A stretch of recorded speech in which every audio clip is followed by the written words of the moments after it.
My name's Alex, and I'm 28 years old. If you'd asked me a month ago, I would have told you that my family was, at worst, mildly dysfunctional. You know, the usual passive-aggressive comments at Thanksgiving, my mom playing favorites with my younger sister Emily, and my dad being blissfully unaware of literally everything. Annoying? Sure. Unbearable? Not really.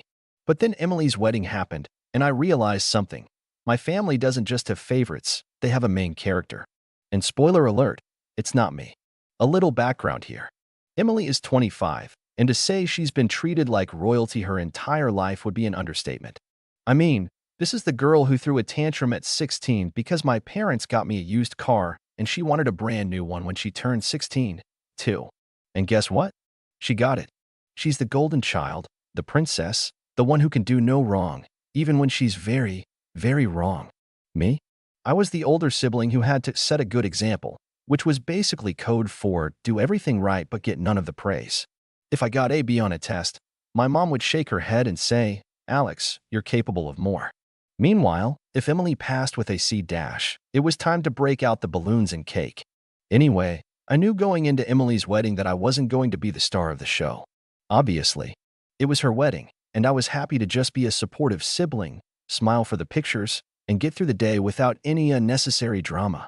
But what I didn't expect, what I couldn't have expected, was how far they would go to make sure I knew exactly where I stood in this family. The warning signs were there early on. First, I found out that I wasn't in the wedding party. Fine, whatever. Not everyone includes their siblings as bridesmaids or groomsmen. Then I found out that Emily's childhood best friend, her coworker, and her fiancé's cousin's girlfriend were in the wedding party. All right, that stung a little, but hey, maybe she just wanted to keep things fresh. Then came the seating chart. Now, I didn't expect to be at the head table, obviously. That's for the couple in their wedding party. But I figured I'd at least be seated with our family. You know, the people I've shared DNA and holidays with my entire life. Nope. When I arrived at the venue and picked up my place card, I noticed something weird. My name wasn't with my parents, my aunts, or my cousins. No, my card wasn't even on the seating chart at all. I had to ask someone where I was supposed to sit. A wedding planner checked the list and then gave me the tightest, most awkward smile I've ever seen. "Oh, Alex? You're, right here." She pointed. I looked, and that's when I saw it. My seat was not in the grand ballroom, where the chandeliers sparkled and the elegantly decorated tables filled the space. It was outside the ballroom, as in the hallway, near the coat rack. At first, I actually laughed. I thought there had to be some mistake. Like, oh, maybe they ran out of chairs and needed to move some things around. But no, that was my designated seat. A lonely little table near the entrance, just me, and the faint smell of mothballs from people's winter coats. I turned to the wedding planner, still grinning like a fool because my brain refused to process what was happening. "You're kidding, right?" She looked so uncomfortable. "I'm really sorry, but this is where you've been assigned." Assigned. Like a prisoner getting their cell block number. I wasn't even mad yet. I was too busy being confused. Like, was this some kind of prank? Some bizarre wedding tradition I'd never heard of? I needed answers, and I knew exactly who to ask. I found Emily near the bridal suite, basking in the glow of being the bride, surrounded by her friends and our mom, who was busy fawning over her dress. She saw me coming and gave me the fakest smile in the world. "Oh, hey, you made it." I held up my place card. "Yeah, quick question. Why is my seat not in the reception hall?" She blinked, then giggled. Actually giggled. "Oh, that. Yeah, we had to move a few things around last minute." Uh-huh. And I just so happened to be the one who got moved? To the hallway? Emily shrugged like it was no big deal. I mean, yeah, we had to prioritize close family at the main tables. I blinked. I am close family. That's when my mom, who had been pretending not to listen, chimed in with a sugary sweet voice. "Now, Alex, don't make a scene. It's Emily's special day." "I'm not making a scene. I'm asking why I'm literally sitting with the coats." And then, then Emily dropped the line that officially made this the worst wedding I've ever attended. "Well, you kind of aren't really immediate family anymore." I stared at her, trying to decipher what that even meant. "Excuse me." She shrugged again, adjusting her veil like this conversation was boring her. "You moved out years ago. You don't come around that often. And, like, you're not married or anything. It's just different now." I don't even know how to describe the feeling that settled in my chest at that moment. It wasn't just anger, It was something heavier, something colder. I wasn't immediate family anymore? Because I had the audacity to grow up and live my own life? Because I wasn't married? Before I could say anything, another voice cut in. And that's when I saw her. Emily's mother-in-law. I hadn't interacted with her much before that day, but the second she walked up, I knew exactly what kind of person she was. The type who loved drama, thrived on it, and lived to stir the pot. She glanced at me, smirking. "Oh, you're Alex?" I was wondering who that seat belonged to. I forced a tight smile. "Yep, that's me. The sibling who apparently doesn't count." Emily's Emile chuckled and gave me a once-over, her expression full of mocking sympathy. "Well, you know how weddings are. Only the most important people get the best spots." That's when it clicked. This wasn't just Emily's doing. Her new mother-in-law was enjoying this. And suddenly, everything made sense. This wasn't some seating mistake. This wasn't bad planning. This was intentional. And the moment I realized that, something inside me shifted. I wasn't going to sit through this wedding quietly. And I definitely wasn't going to leave without making a statement. I took a slow, deep breath, my fingers tightening around the place card still in my hand. All right, if this is how they wanted to play it, fine. But they forgot one thing. I grew up with Emily. I knew her secrets. I knew all the little things she said behind people's backs. And most importantly, I knew that she hated her new mother-in-law. Oh, she'd smiled in her face, acted all sweet. But behind closed doors, it was another story. And right now, I had an audience. I turned to Emily's mother-in-law, plastering on my best fake sympathetic expression. "You know, it's funny. Just the other day, Emily was so worried about seating arrangements." Emily, who had been looking at her nails like she was bored, suddenly stiffened. Emile raised an eyebrow. "Oh." I nodded, keeping my voice casual. Yeah, she was stressed. Kept saying she really didn't want certain people sitting too close to the head table. I let the words linger, then leaned in slightly, like I was letting Emile in on a juicy little secret. Something about not wanting her wedding photos ruined by.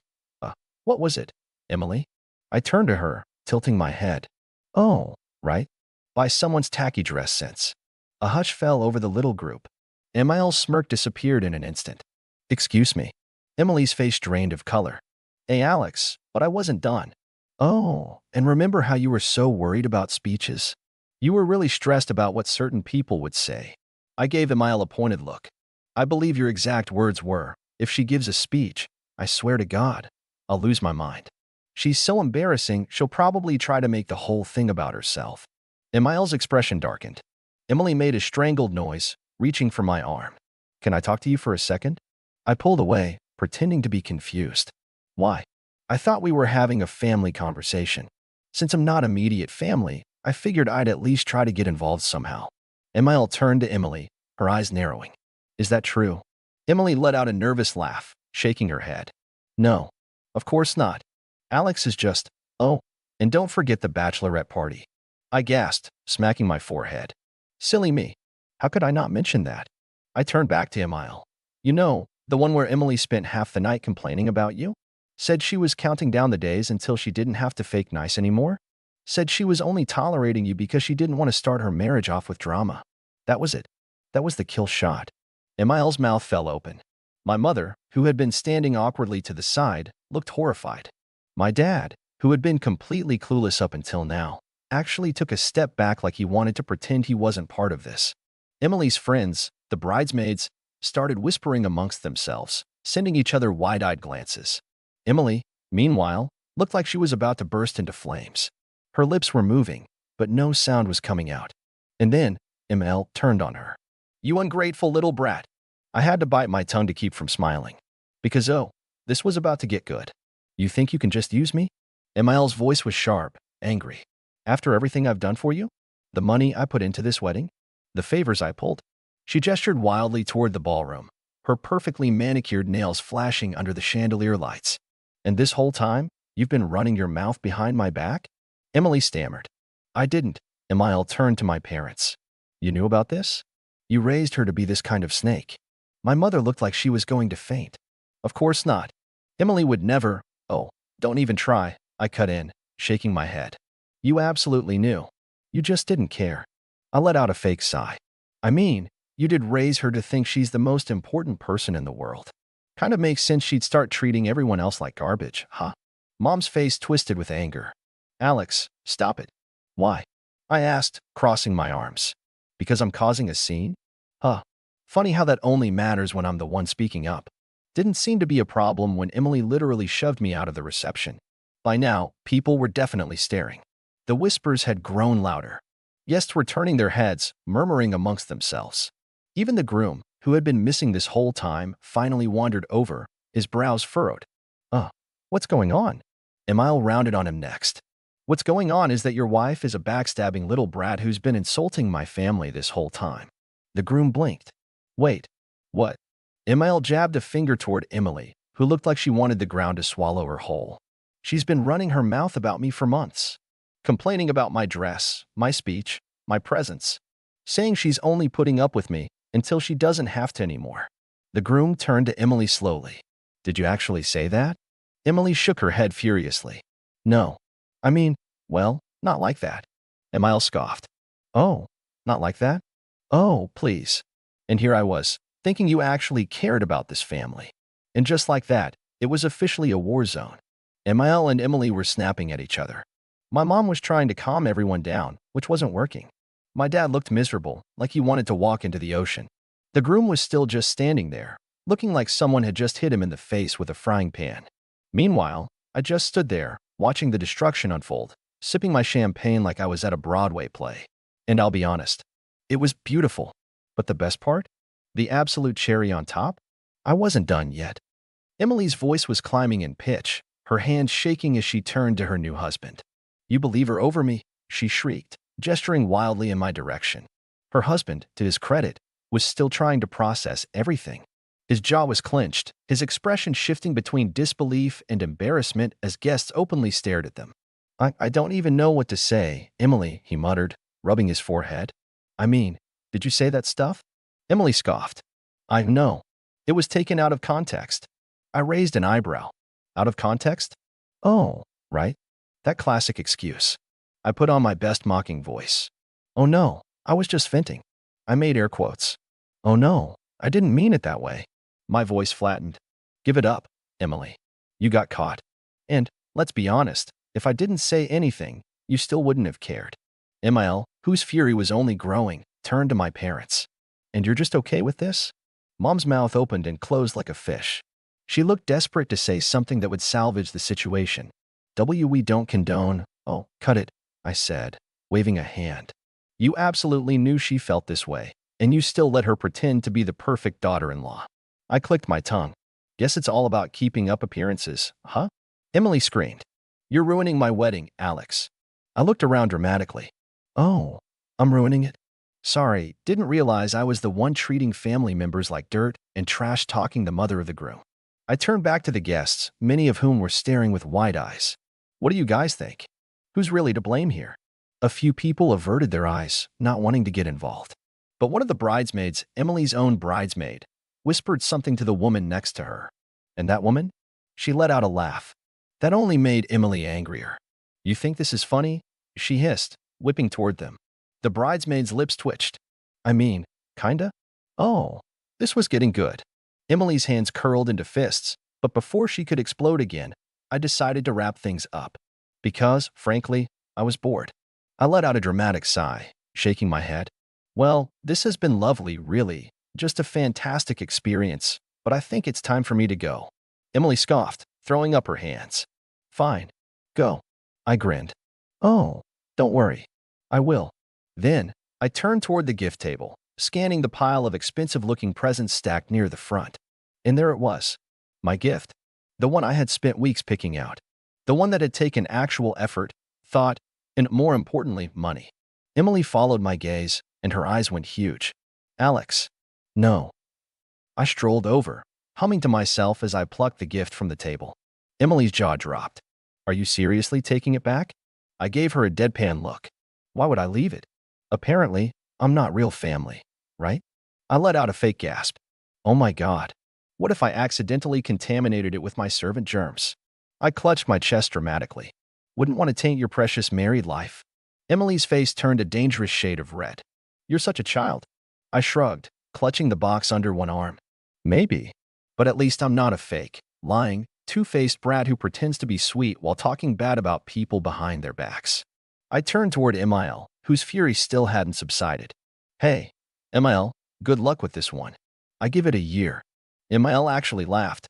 Emily screeched. I turned on my heel and made my way toward the exit, the tension behind me so thick you could cut it with a knife. Guests were whispering.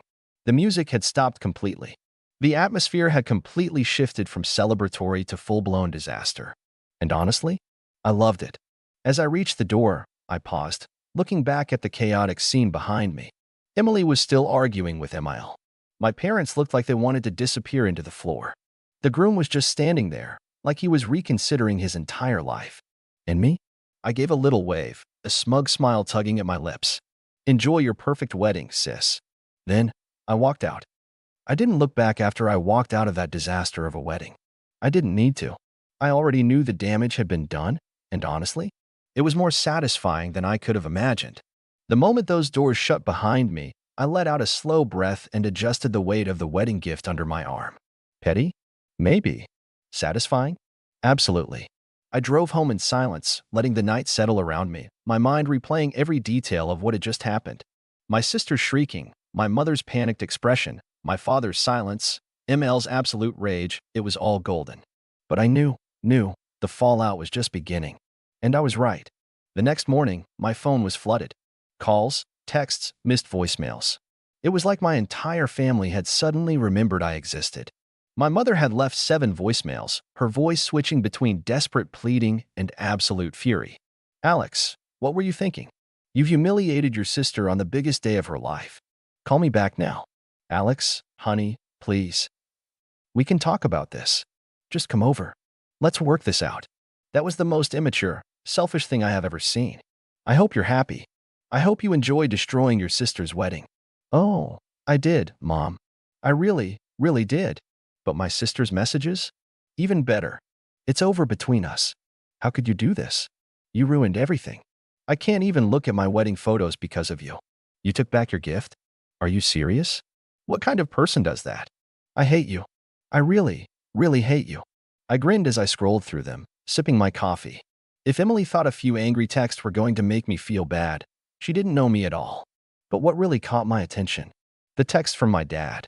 Unlike my mother and sister, he wasn't spewing insults or demanding an apology. His texts were short, simple. Call me when you have a moment. I hesitated before dialing his number. Dad wasn't the type to get involved in drama. Usually, he let my mom and Emily run the show while he stayed in the background. The fact that he was reaching out at all meant something was really going on. He picked up after the second ring. Alex. Dad. A long pause. Then he sighed. Why would you do this? I snorted. Wasn't my fault. They lit the fuse. He let out another sigh, and for a moment, I thought he was about to scold me. But instead, he chuckled. Low, almost tired. Yeah, they kinda did. That caught me off guard. Wait, you agree with me? I didn't say that, he replied, but his tone was different. Quieter.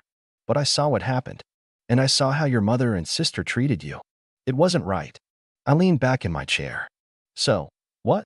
You're the only one not blaming me. Another pause. Not the only one. Turns out, the wedding didn't just go back to normal after I left. The damage I had done? It had been irreversible. Emil had completely lost it after I exposed Emily. She had publicly chewed her out in front of everyone, demanding to know if what I said was true. And Emily, being Emily, had panicked. Tried to lie. Tried to play innocent. But apparently, Emil had already suspected something was off about her. My little revelation? It had been the final straw. By the time the reception ended, Emil had all but disowned Emily. And the groom? Absolutely furious. Apparently, he had been under the impression that Emily and his mother had a great relationship. He had no idea that Emily had been trashing her behind her back. Finding out like that, in front of everyone? Yeah, not great for a brand new marriage. According to my dad, he and Emily had a huge fight that night. A huge one. As in, maybe we should rethink this whole marriage levels of huge. And my parents? Oh, they were caught in the middle of it. My mom had tried to do damage control, but Emil wasn't having it. She blamed my mother for raising a spoiled brat and had told her, point blank, that she didn't want Emily anywhere near her family anymore. Complete and total fallout. So, what's the situation now? I asked, genuinely curious. Dad sighed again. Emily is. Well, she's not handling it well. I rolled my eyes. Shocker. She's blaming you for everything.